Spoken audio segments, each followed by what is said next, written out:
tell me someone that has never created, got a hold of your teaching, and what happened with that homeless person.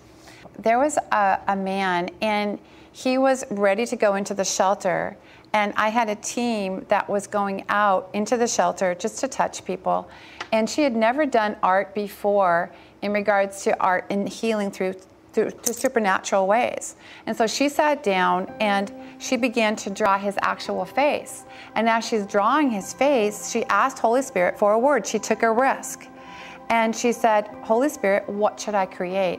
And she said that that she had heard to draw an actual smile, and this man was not happy at all. And as he began to look at this painting, he realized that this was different than what he'd ever seen before. And she showed him the painting, and she said, this is the way that God sees you, just the way you are, and loves you. And he told her how he had done drugs, how he had done alcohol, he was an alcoholic, he had done so many things that would have prevented him from feeling or knowing that God loved him. And she said it 3 times. And then she left, not knowing the power, because once we create, the supernatural element comes. So that Sunday, we picked him up because we feed the homeless on Sunday at Bethel, and he pulls out that picture, and he goes, I have this terrible cold. Do you think God could heal me? And so he's in the worship time. He has his eyes closed, and he said, Jesus, will you heal me? And he opens up his eyes, and he was blind in one eye, and he could see perfectly.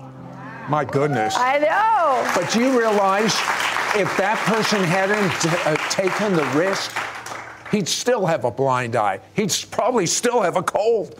That's right. Well, he ended up, he began to like scream that he was healed. His ear got healed as well, and so did his hand that he couldn't use. That also got healed. And he all linked it back to that picture. So afterward, I talked to him, and I said, sir, I know that you're the one that got healed in service when you had that painting drawn beforehand. I said, do you still have that painting? And he goes, yeah, I carry it wherever I was go, because once I was blind, but now I see. And see, that's the power of supernatural art, is it opens up people's eyes to see who God is, not just through a traditional way, but through a creative way of partnering with the presence, so that people's eyes opened up and they get to see who God truly is, because we take a risk and show who he truly is.